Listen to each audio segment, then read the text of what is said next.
بسم اللہ الرحمن الرحیم اللہم افتح علینا حکمتک وانشر علینا رحمتک یا ذا الجلال والاکرام۔ تو جی ناظرین، الحمدللہ عز وجل نحو کی مایہ ناز کتاب ہدایت النحو جاری و ساری ہے۔ تو جس طرح میں نے پچھلی کلاس کے اندر بھی عرض کیا تھا کہ جو قسم اول ہماری شروع ہوئی، پھر اس کے تحت جو تقسیم کاری تھی، تو اس مقدمے کے تحت آج کی جو فصل ہے، تو یہ فصل کچھ طویل تھی، تقریباً 8-9 صفحات تھے اس کے، تو اس کو انشاءاللہ ہم 2 کلاسوں کے اندر 2 سبقوں میں ڈیوائیڈ کریں گے۔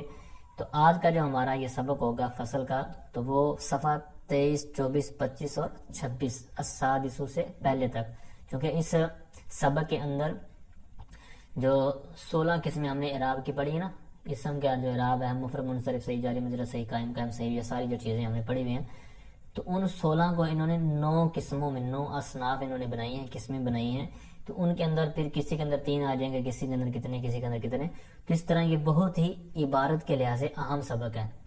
مثال کے طور پر ہم عربی عبارت پڑھتے ہیں، تو وہاں پر یہ جو سبق یاد ہوگا تو ہمیں کنفرم ہو جائے گا، اگر یہ سبق صحیح طرح کلیئر ہوگا تو ہم وہاں سے ایزیلی کلیئر کر سکتے ہیں کہ یہاں پر یہ عامل کی وجہ سے یہاں اگرچہ ہمیں نظر نہیں آ رہا کہ کیا آنا چاہیے اعراب، مطلب جس طرح ہوتا ہے نا، بعض کا تنوین آنی ہے تو وہاں پر الف لکھا ہوا ہوتا ہے، جیسے دربن ہے، تو اگر دربن کو دربن اوپر تنوین نہ ڈالیں تو پھر بھی پتہ چل جائے گا الف لکھا ہوا ہونے کی وجہ سے، یا امرن لکھا ہے تو وہاں پر پتہ چل جائے گا کہ یہ رأیتو پیچھے فعل فاعل بنانا ہے ہم نے، یعنی اس پر ہم نے اعراب کیا لگانا ہے کہ رأیتو ہم نے پورا ایک سکیچ بنانا ہے، کیونکہ آگے امرن لکھا ہوا ہے، اس کے اوپر تنوین جو واو کے بعد الف لکھا ہوا ہے جو کہ تنوین پر دلالت کرتا ہے کہ 2 زبروں کے ساتھ تنوین ہے۔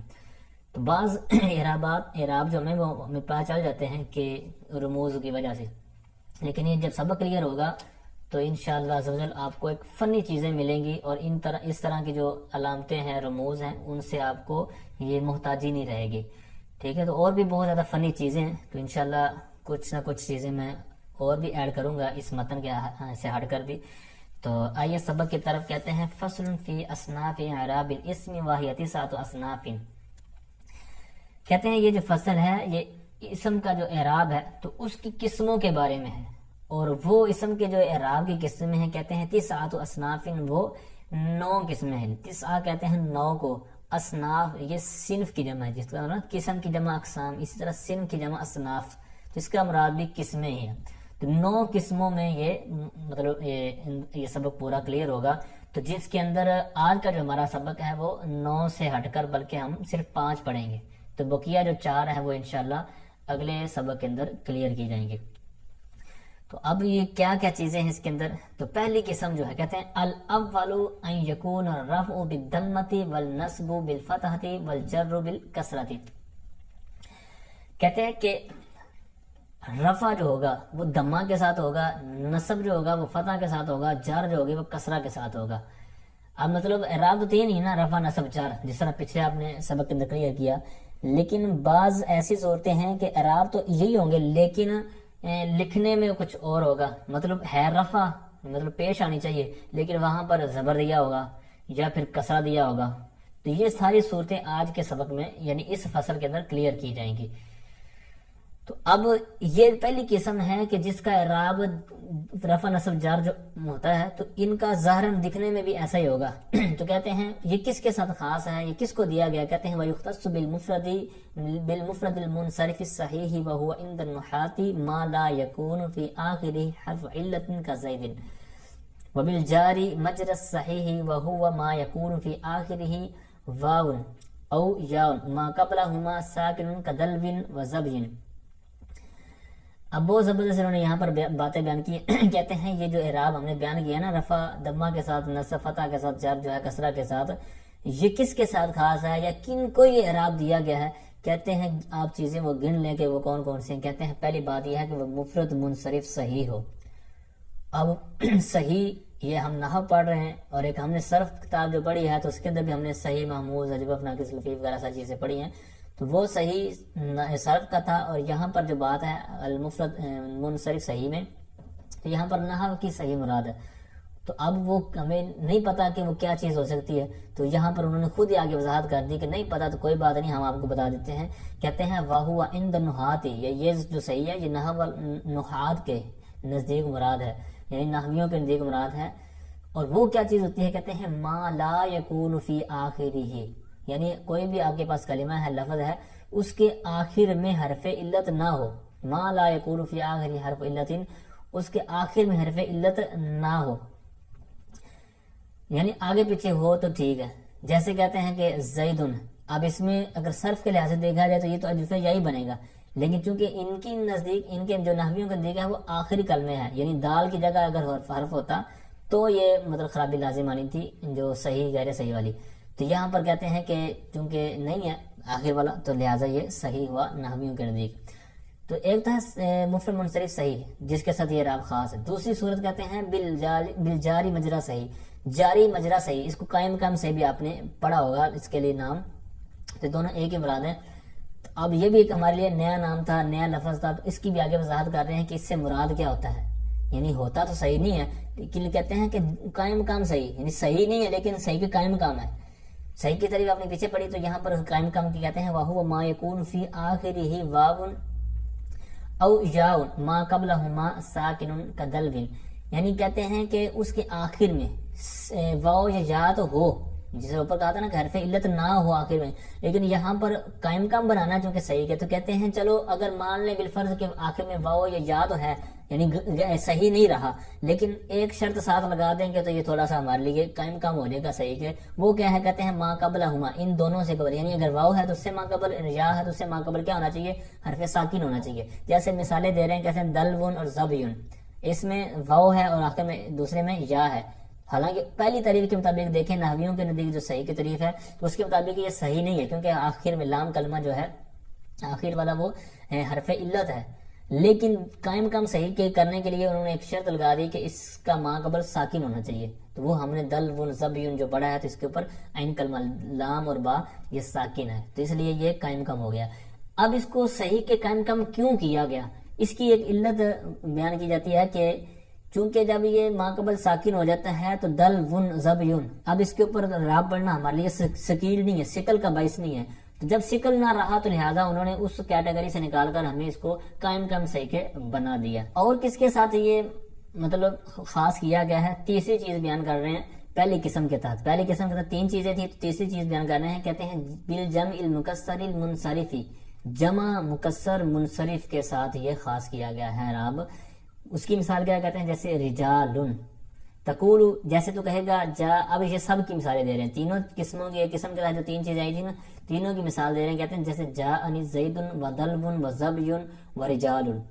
اب یہاں پر چار چیزیں ہم نے پڑھی نا، زید یعنی ایک پہلی قسم کے تحت آیا دلون زبیون، یہ دوسری قسم کے تحت دو مثالیں آ گئیں، اور تیسری قسم کے تحت رجال والی۔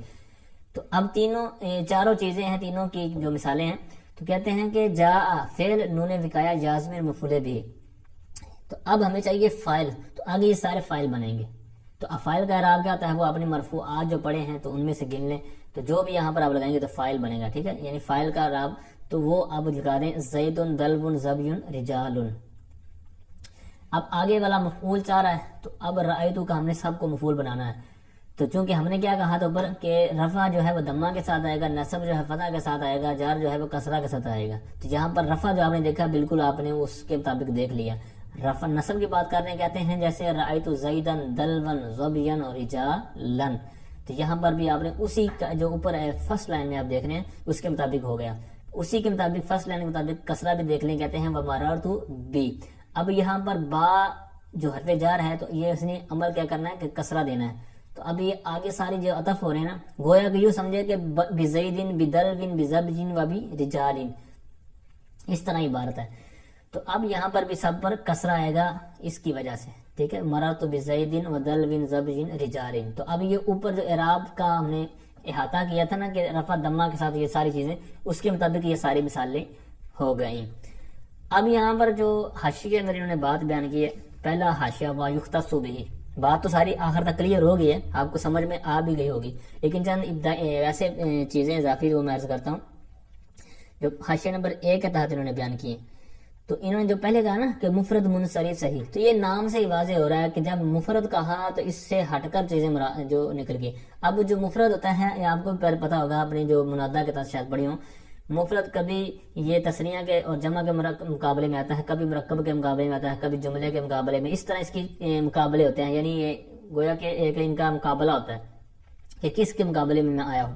تو یہاں جو یوز ہو رہا ہے نا وہ انہوں نے نیچے بیان کیا ہے کہ یہ جو مثنیٰ اور مجموع یعنی تثنیہ اور جمع کے مقابلے میں ہے، یعنی مفرد ہو تثنیہ یا جمع نہ ہو، تثنیہ جمع ہوگا اس کا اعراب انہوں نے خود آگے ایک باقاعدہ بیان کریں گے۔ اور دوسری صورت کہ منصرف ہونا، تو یعنی مفرد ہو، اس کی بات سن لی منصرف، تو منصرف اور غیر منصرف یہ کیا چیزیں ہوتی ہیں، یہ آگے والی جو فصل ہے اس کے اندر ہم انشاءاللہ عز و جل اس کو تفصیل کے ساتھ کلیئر کریں گے۔ تو بہرحال یہ منصرف کے ساتھ اعراب خاص ہے جو اوپر بیان کیا، کیونکہ غیر منصرف کا اعراب باقاعدہ آگے آ رہا ہے۔ صحیح ہو غیر صحیح نہ ہو، تو یہ بھی آپ نے سن لیا کہ صحیح سے کیا مراد ہے۔ تو اب یہاں پر نیچے جو انہوں نے بیان کیا نا کہ صحیح جو اوپر انہوں نے کہا ہے کہ اس سے دوسری چیزیں کون سی نکل گئی، تو انہوں نے پھر نیچے بیان کیا ہے کہ جو غیر صحیح ہے یعنی اسماء ستہ مکبرہ جو ہیں، تو ان میں یہ ہیں تو مفرد منصرف لیکن یہ غیر صحیح ہوتے ہیں۔ کیسے ہیں؟ کہتے ہیں جیسے ان میں سے 4 تو ناقص واوی ہیں، جیسے ابو، اخو، ہنو اور ہمو، یہ 4 آخر میں آپ دیکھ رہے ہیں کہ یہاں پر یہ ناقص بن رہے ہیں، اور دوسری یعنی ٹوٹل 6 ہوتے ہیں، تو 5واں کون سا ہے یہ تھوڑا سا آگے لکھا ہوا ہے، اور ان میں سے ایک کہتے ہیں لفیف مقرون ہوتا ہے، مطلب زو مارن جو ہے، تو جیسے اس کے اندر زو ہے تو اس میں زاوا ون یعنی 2 حرف علت ایک جگہ اکٹھے ہوئے نا، تو یہ لفیف مقرون، تو یہاں پر یہ مقرون بنا یعنی یہ بھی غیر صحیح ہوا۔ اور چھٹا رہ گیا ہمارے پاس فمون جو بولتے ہیں ہم، تو یہ بھی اجوف ہے، کہتے ہیں فو ہن، یہ اصل میں تھا فمون جو تھا یا فو کا جو لفظ دیکھ رہے ہیں آپ، تو یہ اصل میں تھا فو ہن، پھر اس کے اندر جو ہا کو خلاف قیاس حذف کر دیا گیا، تو پھر اس کے اندر پھر آگے کہتے ہیں کہ جو واو ہے اس کو جب حالت اضافت میں نہ ہو تو اس کو پڑھ دیا جاتا ہے فامون، جس طرح ہم عام پڑھتے رہتے ہیں۔ تو یہ اس کے لیے انہوں نے صورتیں بیان کر دی کہ اس سے یعنی جو اوپر کیا بیان کی نا کہ صحیح ہو، مفرد منصرف صحیح ہو، تو صحیح سے یہ غیر صحیح ساری چیزیں نکل جائیں گی۔ آگے آئیے دوسری قسم کی طرف، کہتے ہیں الثانی ان یکون الرفع بالضمۃ والنصب والجر بالکسرۃ ویختص بجمع المؤنث السالم تقول هن مسلمات ورأيت مسلمات ومررت بمسلمات، یہاں تک یہ دوسری قسم ان 9 قسموں میں سے۔ تو کہتے ہیں دوسری قسم کا اعراب کس کے لیے مختص ہے، یہ آپ نے سننا ہے کہ رفع جو ہوگا یہ دمہ کے ساتھ ہوگا، یعنی جہاں پر بھی یہ صورت ہوگی نا کہ جمع مؤنث کے ساتھ یہ جو خاص کیا گیا مؤنث سالم کے ساتھ، تو وہاں پر کہتے ہیں کہ اس کا جب حالت رفع ہوگی تو وہ مرفوعات آپ نے دیکھ لینے وہاں پر، تو وہاں پر جو رفع بن رہی ہوگی تو رفع دمہ کے ساتھ آئے گی، نصبی اور جری کسرہ کے ساتھ آئے گی، یعنی اس کے جو دکھنے میں اعراب ہوں گے وہ 2 ہی ہوں گے، یا تو رفع نظر آ رہا ہوگا یا پھر کسرہ نظر آ رہا ہوگا۔ ٹھیک ہے، اب اس کی آگے وضاحت کرتے ہیں۔ اور یہ اعراب کس کو دیا گیا، کہتے ہیں وَيُخْتَصُّ بِجَمْعِ الْمُؤَنَّثِ السَّالِمِ، ایک تو یہ ہے کہ جمع ہو، دوسرا یہ ہے کہ مؤنث ہو، دوسرا یہ ہے کہ سالم ہو، تیسرا تو یہ قید جب ہوں گی ساری تو اس کے ساتھ یہ اعراب خاص ہے کہ اس کا جو حالت رفع ہوگی وہ دمہ کے ساتھ آئے گی، یا پھر نصبی مانی ہوگی یا جری مانی ہوگی تو اس کے لیے کسرہ آئے گا۔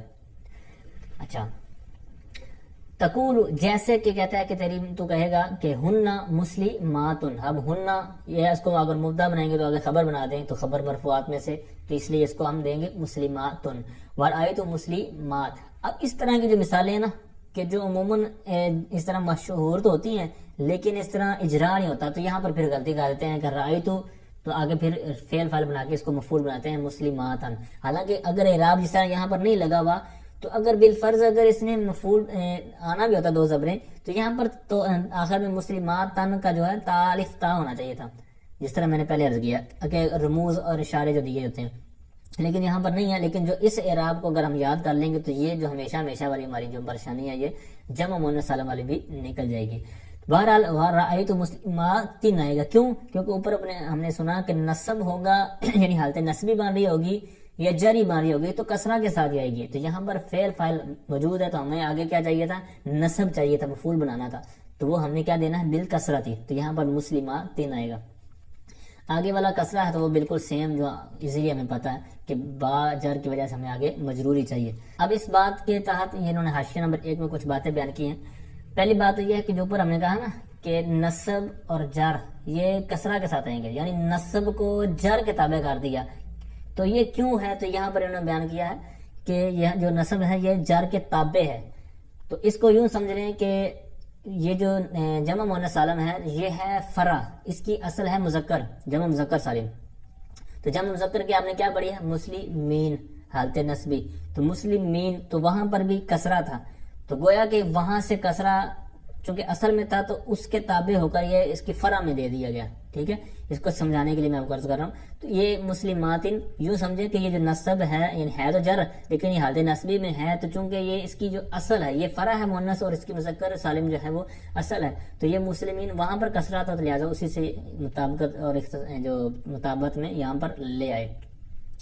پھر دوسرا یہ ہے کہ یہاں پر جو جمع مؤنث سالم کہا گیا نا، تو یہ جو کہتے ہیں کہ عام ہے، اس کا مفرد جس طرح مسلماتن سے مسلمات، اس کا تو مطلب مفرد بھی مؤنث ہی ہے. لیکن بعض کہتے ہیں کہ ایسی مثالیں بھی ہو سکتی ہیں کہ جو ہیں تو مطلب جو جمع مؤنث سالم کی شکل میں، لیکن جو اس کا مفرد دیکھیں تو وہ آپ کو اس طرح نہیں دیکھے گا مؤنث والا. تو کہتے ہیں یہ سب کے لیے برابر ہے، بس آپ کے سامنے اصطلاحی طور پر شکل سامنے مسلمات والی یعنی ہونی چاہیے اس وزن پر، بقیہ آپ چھوڑ دیں جو بھی خرابیاں ہیں. جیسے انہوں نے مثالیں بھی دی ہیں کوکبات، سجلات، سفر جلات.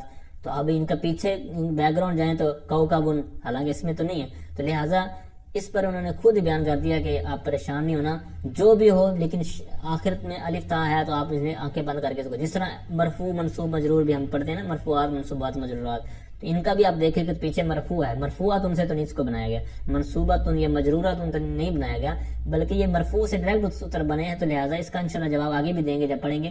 تو یہاں پر ان کو آپ نے یاد رکھنا ہے کہ مرفوعات منصوبات مجرورات، تو یہاں پر بھی یہی اعراب جاری ہوگا جو ہم نے قسم ثانی پڑھی ہے. اچھا آگے آئیے، کہتے ہیں الثالث ان يكون الرفع بالضمة والنصب والجر بالفتحة ويختص بغير المنصرف كعمر تقول جاءني عمر ورأيت عمر ومررت بعمر. بہت زبردست اور اہم یہ بھی ایک چیز ہے کہ قسم ثالث کہتے ہیں کہ وہ یہ ہے کہ رفع ضمہ کے ساتھ ہو، نصب اور جر فتح کے ساتھ ہو. بالکل اوپر والے کی یہ تھوڑا سا عکس ہے. اوپر والی میں تھا کہ نصب اور جر کسرہ کے ساتھ، اور یہاں پر اس کا الٹ کر دینا ہے، نصب اور جر فتح کے ساتھ. تو کہتے ہیں یہ اعراب کس کو دیا گیا؟ کہتے ہیں یہ غیر منصرف کے ساتھ خاص کیا گیا ہے. جیسے عمر یہ غیر منصرف ہے، یہ پھر اس کی ڈیٹیل جیسا میں نے پہلے عرض کی نا کہ آگے والی فصل کے اندر آئے گا، تو وہاں پر انشاءاللہ جو بھی آپ کے سوالات ذہن میں ہوں گے انشاءاللہ وہ سارے وہاں پر کلیئر ہو جائیں گے. تو اب یہاں پر آپ نے دیکھنا ہے کہ حالت رفع تو سیم ہے، یعنی اس کا تو ایزیلی پتہ چل جائے گا، رفع کے ساتھ جائے گا. آخر والی میں مسئلہ بننا ہے. تو کہتے ہیں رأیت عمر، یہ بھی کلیئر ہے کہ رأیت کی وجہ سے ہم نے آگے مفعول ہی بنانا تھا تو وہ ہم نے بنا دیا. اصل مسئلہ بنتا ہے اس کا آ کر حالت جری میں، اور اوپر والی جو قسم ثانی تھی اس کا جا کے مسئلہ بنتا ہے حالت نصبی میں. یہ زیادہ خرابیاں لازم آتی ہیں. اس کو آپ تھوڑا سا نوٹ بھی ساتھ میں کر لیں گے تو اسی آپ کو بعد میں یہ پڑھتے وقت اشارہ ملتا جائے گا کہ یہاں زیادہ غور کرنا ہے. تو اب جاءنی عمر فاعل بن گیا، رأیت عمر یہاں مفعول بن گیا، مررت بعمر. تو یہاں پر با کی وجہ سے آگے کسرہ آنا چاہیے تھا بعمرین یا عمری، لیکن یہاں پر نہیں ہے. تو لہٰذا اس عمل کی وجہ سے یہ جو قسم ساری ہم نے پڑھی ہے تو یہاں پر یہ کلیئر ہو گیا. اب یہاں پر جو کسرہ آنا چاہیے تھا یہاں پر ہم نے فتح دیا بعمرا میں. تو یہ کیوں ہے؟ تو اس کو یاد رکھیے کہ یہ جو ہوتا ہے نا غیر منصرف، تو اس کی جو فعل سے مشابہت پیدا ہو جاتی ہے. ٹھیک ہے، یہ حاشیہ نمبر 2 میں انہوں نے ساری وضاحت کی ہوئی ہے. تو فعل سے ان کی مشابہت پیدا ہو جاتی ہے، اور فعل کو پتہ ہے، آپ کو پتہ ہے کہ وہاں پر کسرہ نہیں آتا، اور اگر بالفرض کہیں پر بن بھی رہا ہو تو آپ کو پتہ ہے کہ نون وقایا لگا دی جاتی ہے. ٹھیک ہے، اس کو بچانے کے لیے نون وقایا کو وقایا کہتے ہیں اسی نے، یہ بچانے والی ہوتی ہے. تو بہرحال یہ فعل سے مشابہت ہوتی ہے، اس وجہ سے اس کو کسرہ سے بچایا گیا. ٹھیک ہے، تو اس کو اسی کے تابع کرتے ہوئے، یعنی جو پیچھے فتح تھا تو یہاں پر اس کو دے دیا. تو یہ نصب کے تابع ہو کر یہ جا رہا ہے. آگے چوتھی قسم الرابع ان يكون الرفع بالواو والنصب بالالف والجر بالجاء. یعنی یہ بہت زبردست، یہاں سے اعراب تھوڑا سا چینج کر دیا انہوں نے کہ پیچھے تھا حرکت کے ساتھ اور یہاں پر ہے واو کے ساتھ، یعنی حرف کے ساتھ.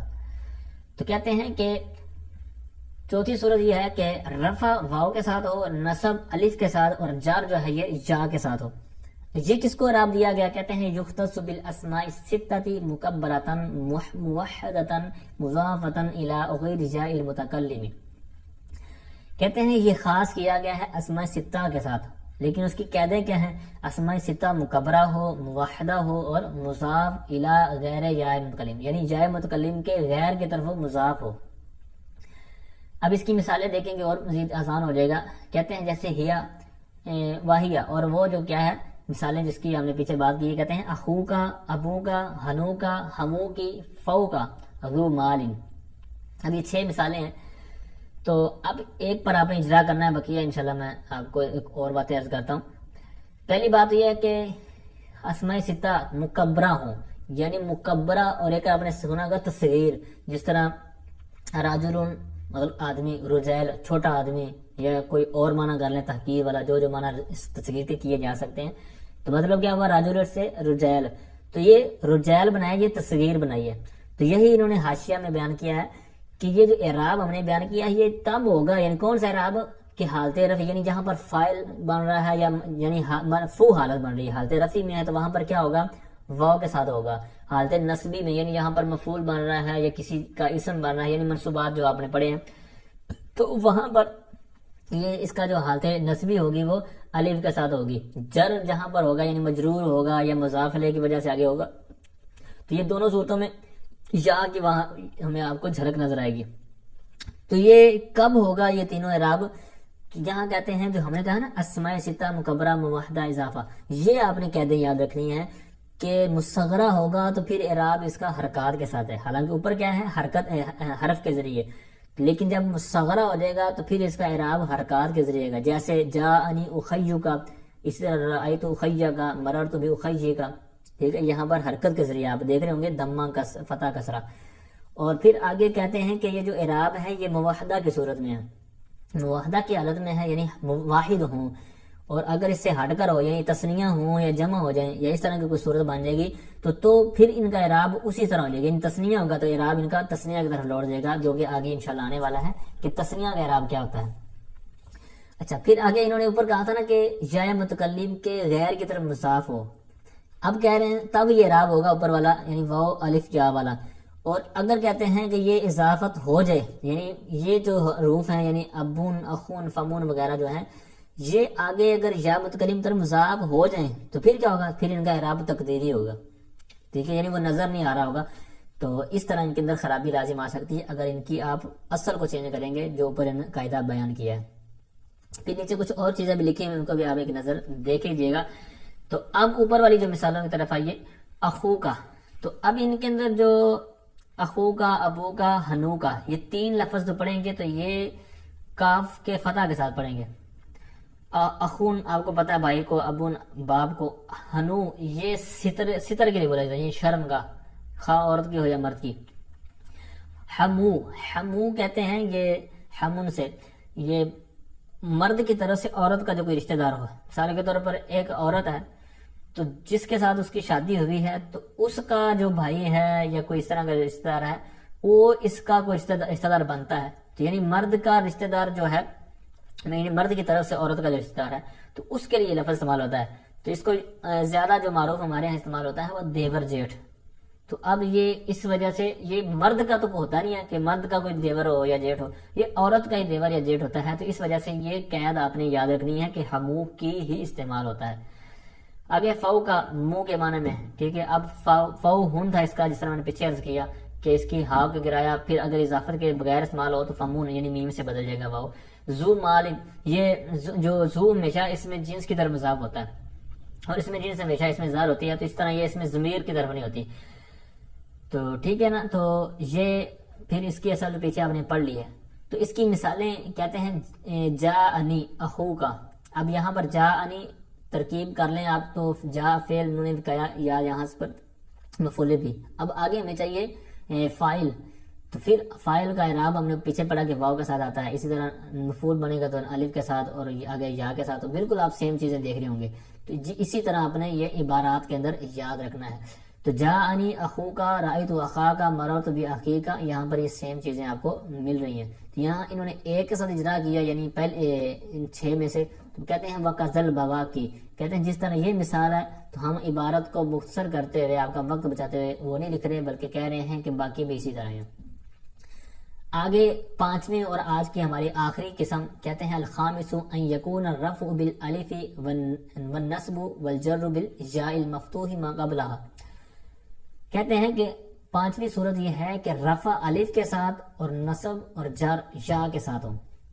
یہ بھی حرف کے ذریعے یعنی اعراب نظر آئیں گے، حرکت والا ختم ہو چکا ہے تو ما قبل اس کا مفتوح ہونا چاہیے. اب یہ خاص کیسے کیا گیا، کس کے ساتھ کیا گیا؟ کہتے ہیں وَيُخْتَصُ بِالْمُثَنَّى وَكِلَا مُضَافًا إِلَى مُضْمَرٍ.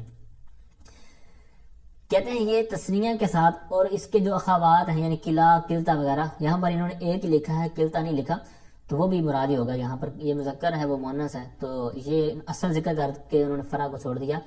تو تثنیہ اور جو اس کے ملحقات ہیں یعنی جو اس کے ساتھ تعلق رکھنے والے ہیں تو یہ ان کے ساتھ اعراب خاص ہے. لیکن جو قلع کی قید لگا رہے ہیں کہتے ہیں یہ آگے ضمیر کی طرف مضاف ہو. اب اس کہتے ہیں وَإِسْنَانِ وَإِسْنَتَانِ بھی اسی کی طرح آئے گا. تقول، ان سب کی مثال دے رہے ہیں، کہتے ہیں جاءنی الرجلان. اب حالت رفع آپ نے پہلے دیکھنی، اوپر کیا کہا تھا کہ حالت رفع الف کے ساتھ ہوگی. تو اب دیکھیں جاءنی الرجلان، یہاں پر نون کا آپ چھوڑ دیں، یہ حرکت کے تابع ہے جس طرح پہلے بات ہو چکی ہے. تو اب یہاں پر الف آ گیا، ٹھیک ہے. اسی طرح یہاں انہوں نے کہہ دیا. اس طرح پیچھے جو قلع بھی انہوں نے کہا تھا اسنان اسنتانی، تو انہیں کو ساتھ ہی اٹیچ کریں گے. جاءنی الرجلان کلاہما، تو قلع کی انہوں نے قید لگائی تھی کہ ضمیر کی طرف مضاف ہوگا، کیونکہ اگر یہ اس میں ظاہر کی طرف ہو تو پھر اس کی یہ صورت نہیں بنے گی. تو اور اسنانی اسنتانی، تو اس کا بھی آگے کہہ رہے ہیں کہ یہی اعراب کلاہما اسنانی اور اسنتانی. اور اگر نصب والی صورت بن جائے تو کہتے ہیں رأیت الرجلین کلیہما و اسنین و اسنتین، بالکل سیم وزن جو اوپر نے کہا تھا نا کہ حالت نصبی جری ہوگی یا کے ساتھ، مگر شرط کیا ہے؟ ما قبل مفتوح. تو یہاں پر بھی آپ دیکھ لیں کہ رجلین، تو یہاں پر اسی طرح کہ یا اور ما قبل کیا ہے؟ رجلین، یعنی لام مفتوح ہے. تو یہیں اوپر انہوں نے کہا تھا کہ یا کے ساتھ ہوگی نصب اور جر لیکن ما قبل مفتوح ہوگا. تو یہاں پر سب مثالوں میں اسی طرح نصبی میں اور جری میں بھی دیکھ لیں مررت بالرجلین کلیہما اسنین اور اسنتین، یہاں پر بھی بالکل سیم اسی طرح ہے جو آپ نے اوپر دیکھ لیا. اب یہ جو اوپر قلع کے ساتھ ضمیر کی کیا گئی نا کہ یہ ضمیر کی طرف مضاف ہو تب یہ اعراب ہوگا. تو اب یہاں پر یہ کیوں کہا؟ تو اب پہلے تو یہ بات یاد رکھیں کہ حرکت کے ذریعے اعراب یہ اثر ہوتا ہے اور حرف کے ذریعے یہ فرع ہوتا ہے.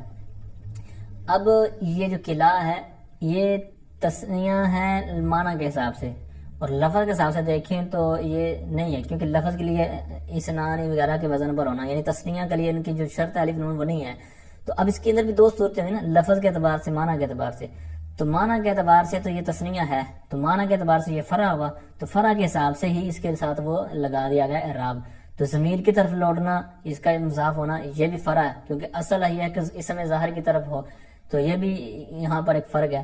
تو یہ چونکہ فرع کے حساب سے ہے تو یعنی اضافت جو ہو رہی ہے یہ بھی فرع کی طرف ہو رہی ہے اور اس کا مانن بھی یہ فرع ہے، تو پھر اس کو اعراب فرع والا دیا گیا. اور اگر یہ اضافت اس کی طرف نہیں ہوتی ضمیر کی طرف بلکہ اسم کی طرف ہوتی ہے تو پھر اس کا اعراب چینج ہو جائے گا، اصل کی طرف لوٹ جائے گا. ٹھیک ہے. تو چونکہ یہ اسم کلا جو ہے اگر اس کے ہٹ کر ہو تو یہ مطلب رہے گا اپنا اصل پر، فرع نہیں ہوگا، تو پھر اس کا اعراب آ جائے گا حرکت کے ساتھ. تو چونکہ آخر میں الف ہے تو پھر اس کے اندر تھوڑی سی چینجنگ یہ رہے گی کہ حرکت کے ساتھ ہوگا لیکن تقدیری ہوگا. ٹھیک ہے. تو یہ تھا آج کا ہمارا سبق. انشاءاللہ جو ہماری بقیہ صورتیں رہ گئی ہیں قسمیں تو انشاءاللہ اگلے سبق کے اندر کو کلیئر کیا جائے.